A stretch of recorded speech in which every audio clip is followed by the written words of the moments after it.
આધાર, તમારું જોશ, તમારી શક્તિ અમર.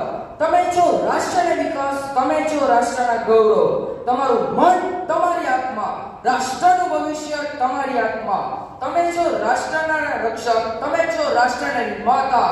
યુવાનો, તમે છો રાષ્ટ્રની આશા, તમે છો રાષ્ટ્રના ઉજ્જવળ ભવિષ્ય. નમસ્તે, સુપ્રભાત. માન્ય દ્રષ્ટિગણ, આદરણીય આચાર્ય શ્રીમતી આસનવાણીજી, આદરણીય શ્રીમાન નીરજ ઓછણીજી, માન્ય નિર્ણાયકગણ, પૂજનીય શિક્ષકગણ, સન્માન્ય વાલીગણ અને મારા સહપાઠીઓ, હું માનવી લખાણી અહીંયા ઉપસ્થિત દરેક લોકોનું હાર્દિક સ્વાગત કરું છું. હું 7મા ધોરણમાં ભણું છું અને આજનો મારો વક્તૃત્વનો વિષય છે રાષ્ટ્ર નિર્માણમાં યુવાનોની ભૂમિકા.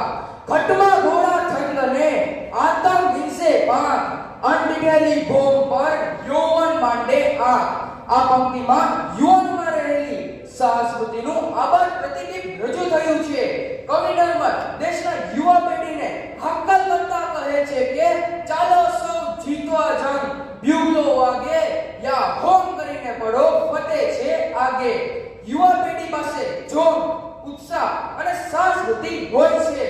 જો યોગ્ય દિશા મળે તો તે અશક્ત લાગતા કાર્યો પર પાર પાડી શકે છે, પરંતુ યોગ્ય દિશાના અભાવે એની નાવ ભટકી પણ શકે છે. આથી ભારત દેશના યુવા પેઢીને સાચી દિશા મળી રહે તે ખૂબ જ જરૂરી છે.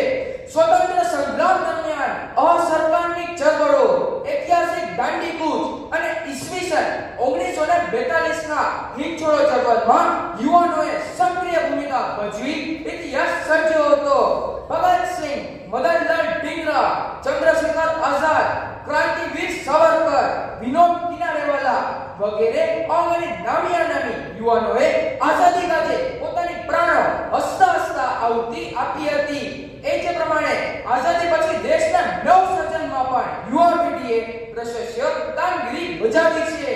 યુવા પેઢીના ડોક્ટરો, એન્જિનિયરો, વકીલો, વૈજ્ઞાનિકો, વેપારીઓ, શિક્ષકો અને રમતવીરોએ અકલ વિકાસની સિદ્ધિઓ સર કરી બતાવી છે, જેના પ્રમાણે આપણો દેશ વિશ્વમાં ગૌરવપાત્ર સ્થાન પ્રાપ્ત કરી શક્યું છે. ડોક્ટર વિક્રમ સારાભાઈ અને તેના અનુગામીઓએ વર્ષો સુધી જહેમત ઉઠાવી ભારતને મહાન અણુશક્તિનો દરજ્જો અપાવ્યો છે. અવકાશી સંશોધન અને ઉપગ્રહના નિર્માણ ક્ષેત્રથી આપણો દેશ આત્મનિર્ભર થઈ ચૂક્યો છે. સોય જેવી વસ્તુનો આયાત કરનાર આપણો દેશ સોફ્ટવેર ટેકનોલોજીમાં નિકાસ કરી રહ્યો છે. ટેલિકમ્યુનિકેશન અને ઇન્ફોર્મેશન સોફ્ટવેર ટેકનોલોજીના ક્ષેત્રે આપણે વિશ્વની મહાસત્તા ગણાતા દેશોની હરોળમાં આવી ગયા છીએ. આ વિષયના આપણા દેશના યુવાન તજજ્ઞોની વિશ્વના દેશોમાં પણ ભારે માંગ છે. આમ છતાં પણ આપણા દેશે જે સાધેલી પ્રગતિ છે તે પર્યાપ્ત નથી.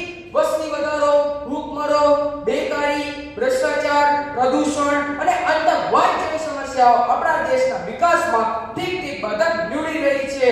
નિશ્ચળતા સંપૂર્ણ નાબૂદ થઈ શકી નથી. આપણા ખેલાડીઓ વિશ્વ કક્ષાની સ્પર્ધાઓમાં આજે પણ ઉણા ઉતરી રહ્યા છીએ.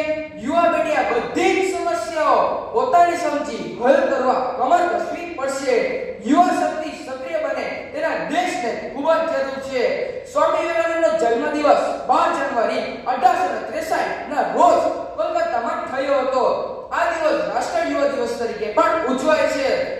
સ્વામી વિવેકાનંદે કહ્યું હતું કે મને માત્ર 1000 નિષ્ઠાવાન અને સમર્પિત યુવાનો આપો, હું આખા દેશની શિકલ બદલી આપીશ. આ વિધાન ખરેખર સૂચક છે.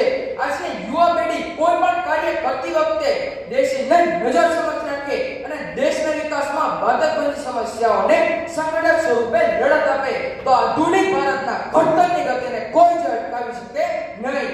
યુવા પેઢી પાસે ઉમંગ અને ઉત્સાહનું મેઘધનુષ્ય હોય છે. તેઓ પાસે આનંદ અને પ્રમોદનો ફુવારો પણ છે. ચાલો આજે આપણે શપથ લઈએ કે હું કોઈ જ કાર્ય નહીં કરીશ જે મારા દેશના વિકાસ અને દેશની પ્રજા માટે નુકસાનકારક હોય છે. હું હર હંમેશા દેશ માટે મારાથી બનતા કાર્યો કરવા હંમેશા તત્પર રહીશ.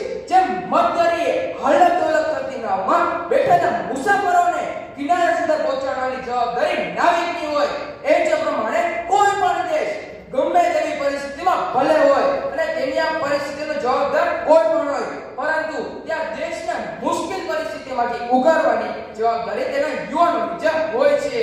આજના યુવા પેઢી માટે આહ્વાન છે કે તમે કોઈ જ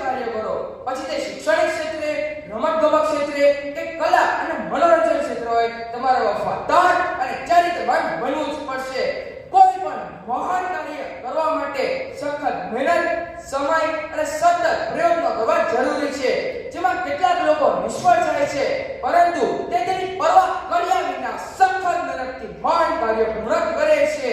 માટે આપણે સૌ દેશ માટે યુવાનોના કર્તવ્યોને સાચી રીતે સમજી અને દેશના કાર્યમાં